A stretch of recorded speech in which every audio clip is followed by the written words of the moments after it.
লোকসভা নির্বাচনে কংগ্রেসকে ভোট দেওয়ার জন্য রাজ্যের প্রাক্তন মুখ্যমন্ত্রী মানিক সরকার এবং দলের রাজ্য সম্পাদক জিতেন্দ্র চৌধুরীকে ধিক্কার জানালেন বিজেপির পশ্চিম ত্রিপুরা আসনের প্রার্থী তথা রাজ্যের প্রাক্তন মুখ্যমন্ত্রী বিপ্লব কুমার দেব।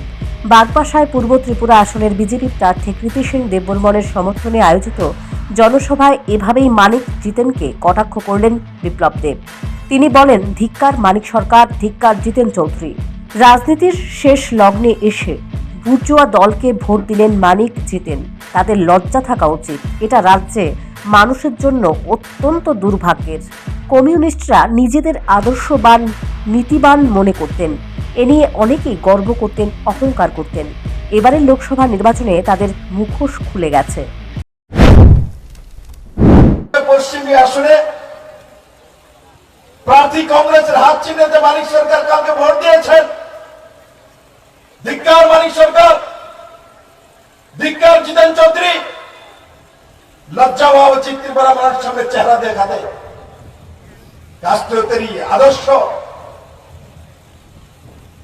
নীতি পরায়ণতা, কমিউনিস্ট পার্টি আলাদা, কমিউনিস্ট বুর্জোয়া পার্টি, বড়লোকের পার্টি, বুর্জোয়া পার্টিতে মানিক সরকার শেষ বয়সে গিয়ে হাত চিহ্নিতে ভোট দিয়েছে। এর থেকে দুর্ভাগ্য আর কোনো কিছু নেই মানিক বাবু আপনার জীবনে। এর থেকে দুর্ভাগ্য আর কিছু নেই। আর এই কাজটা আপনাকে কে করিয়েছে? বিপ্লব দেব। না, বিপ্লব দেব করায়নি। এই কাজটা আপনার পরম বন্ধু জিতেন চৌধুরী করিয়েছে। কি জিতেন চৌধুরী আধা কেলেঙ্কারির পর আপনি সাদা স্বরূপনাকে পাঠিয়ে দিয়েছিলেন, মন্ত্রী পরিষদকে বের করেছিলেন। আজকে জিতেন চৌধুরী এই ত্রিপুরা রাজ্যের যে কমিউনিস্টকে লম্বা সময় রাখার যে কংগ্রেসের পরিবারটার লোক, সেই লোকটার সঙ্গে মিলে আপনাকে শেষ বয়সে বেইজ্জত করেছে জিতেন চৌধুরী। জনসভায় বক্তব্য রাখতে গিয়ে বিপ্লব দেব বলেন, পশ্চিম আসনে বিজেপির জয় নিশ্চিত। মানুষ ইন্ডিয়া জোটকে কবর দিয়েছে। পূর্ব ত্রিপুরা আসনের গণদেবতা ইন্ডিয়া জোটকে শিক্ষা দিতে তৈরি হয়ে আছে। 26শে এপ্রিল পূর্ব ত্রিপুরা আসনের গণদেবতা তাদের রায় দেবেন। আমি বাগবাসার মানুষকে জানাতে চাই, হে আমার বাগবাসার সমস্ত জনতা,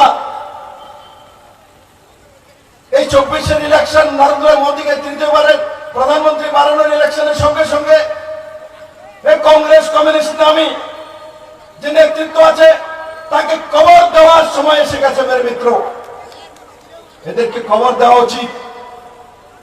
নিশ্চিত পশ্চিম ত্রিপুরা কাল। জনসভায় উপস্থিত ছিলেন জেলা সভাপতি, মণ্ডল, শক্তি কেন্দ্র এবং বুথ স্তরের নেতা নেত্রীরা। বিজেপির জনসভাকে ঘিরে 3 দলের নেতা কর্মীদের মধ্যে ব্যাপক উৎসাহ উদ্দীপনা প্রত্যক্ষ করা যায়। Bureau report, news prime Tripura.